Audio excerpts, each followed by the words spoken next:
மக்களே, எல்லாரும் எப்படி இருக்கீங்க? உங்களுக்கு அன்ஹெல்தியாக வெயிட் போடணுமா, யோசிக்கிற திறனை இழக்கணுமா, டைம் வேஸ்ட் பண்ணணுமா, உங்கள் உறவுகளை சந்தேகப்படணுமா, இல்லை புதுசாக சண்டை உருவாக்குற சினாரியோஸ் கற்றுக்கணுமா? இதுக்கெல்லாம் ஒரே சொல்யூஷன், டிவி பாருங்கள்.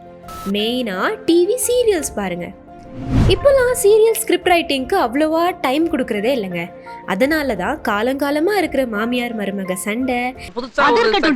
என்ன எப்படி நீ மாடு முட்டோன்னு நினைக்கலாமே, நீ மட்டும் என்ன குழந்தை தள்ளி ஒன்றும் நினைக்கலாமா? இந்த வீட்டில் என்ன நடக்குது, அந்த வீட்டில் என்ன நடக்குதுன்னு எட்டி பார்த்து காசிப் பேசுறது, ஒருத்தரை எப்படி கெடுக்கிறதுன்னு பிளான் போடுறது, கூட இருக்கவங்கள சும்மாவே சந்தேகப்படுறது, அன்ரியலிஸ்டிக் இல்லாஜிக்கல் சிச்சுவேஷன்ஸ் உருவாக்குறதுன்னு ஏகப்பட்ட யூஸ்லெஸ்ஸான விஷயங்களே எழுதுறாங்க. ஆனா அதையும் நிறைய பேர் கன்சிமிட்டாம பாப்பாங்க பாருங்க. மாடுలను தள்ளி விட்டானா, அதுக்கப்புறம் என்னாச்சு யாருக்கு தெரியும்? அவன் தான் கட் பண்ணிட்டு தொடரும்னு போட்டுட்டானே. கட் பண்ணிட்டு தொடரும்னு போட்டானா? ஏன்னா அந்த என்டர்டெயின்மெண்ட்னால அவங்க பிரெயின்ல டோபமைன் அப்படிங்கிற ஒரு ஹார்மோன் நிறைய ரிலீஸ் ஆகுது. அதுதான் அவ்வளோ அடிக்ஷனுக்கு காரணம். இப்படி ஃபிசிக்கல் ஆக்டிவிட்டி எதுவுமே இல்லாமல் உட்காந்துக்கிட்டே இல்லைனா படுத்துட்டு பார்க்கறதுனால நிறைய பேருக்கு எக்ஸஸ் வெயிட் போடலாம், ஒபீஸ் ஆகலாம். நிறைய நேரம் என்ன நடக்குதுன்னா, சீரியல்லலாம் ஒரு பர்ஃபெக்ட் ஹியூமனை போர்ட்ரே பண்ணுவாங்க. அவள் அழகாக இருப்பா, நல்லா சமைப்பா, நல்லா ஏர்ன் பண்ணுவா, எல்லாருக்கும் அவ்வளோ பிடிக்கும். பட் இன் ரியல் லைஃப் அந்த மாதிரி ஒரு பர்ஃபெக்ட் ஹியூமன் இருக்கவே முடியாதுங்க. Every one has flaws.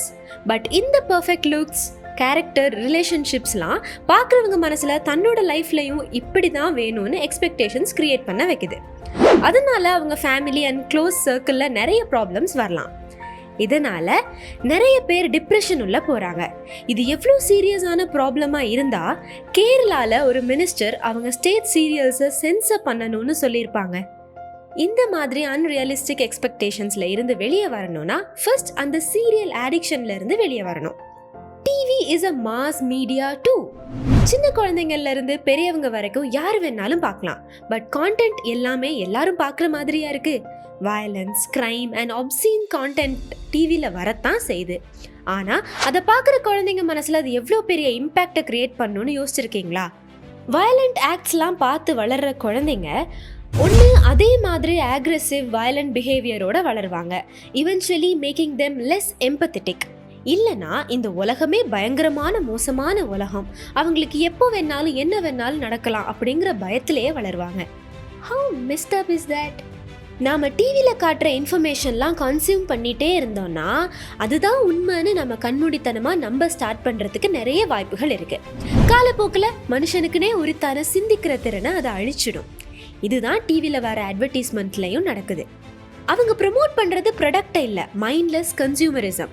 நியூஸில் கூட இதே ப்ராப்ளம் தாங்க. இப்போ போடுற நியூஸ்லாம் வியூவர்ஷிப்காக ரொம்ப பயஸ்டாக நெகட்டிவாக தான் போடுறாங்க. நாமளும் காட்டுறதெல்லாம் ஒரு வாட்டி கூட யோசிக்காமல் பார்த்து நம்பிடுறோம். டிவியில் பிஞ்ச் வாட்ச் பண்ணுறதுனால நம்ம ஸ்லீப் டைம் எஃபெக்ட் ஆகுது. அதனால நம்ம அட்டென்ஷன் ஸ்பேன் கம்மியாகும். நீங்கள் என்ன பார்க்குறீங்களோ அதுதான் உங்கள் மைண்டில் ஓடிட்டே இருக்கும். ஸோ நீங்கள் கெட்ட விஷயங்களை எப்போவுமே பார்த்துட்டே இருந்தீங்கன்னா உங்களுக்கு கெட்ட விஷயங்கள் தான் மைண்டில் எப்போவுமே இருக்கும். சரி, அப்போ டிவியால் அட்வான்டேஜஸே இல்லையா? Even though we can and do learn a lot of information in topics like spirituality, job, education, science and technology, எல்லாத்தையும் அளவோடு யூஸ் பண்ணுறது தான் நல்லது. ஸோ எப்படி இந்த சீரியல் அடிக்ஷன்ல இருந்து நம்ம வெளியே வரலாம்? ஃபர்ஸ்ட்டு உங்களுக்கு டிவி அடிக்ஷன் இருக்குன்னு நீங்கள் ஒத்துக்கணும். அதுக்கு நீங்கள் எவ்வளோ நேரம் டிவியில் வேஸ்ட் பண்ணுறீங்கன்னு ட்ராக் பண்ணுங்கள்.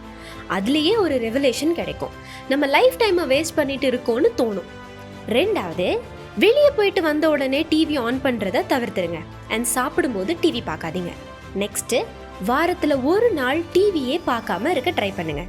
ஸோ நெக்ஸ்ட் டைம் டிவி முன்னாடி உட்காரும்போது அதோட இம்பேக்ட் உங்களை எஃபெக்ட் பண்ணுறதை பற்றி கான்ஷியஸாக திங்க் பண்ணி பாருங்கள். கண்டிப்பாக லைக், ஷேர் அண்ட் சப்ஸ்கிரைப் பண்ணுங்கள்.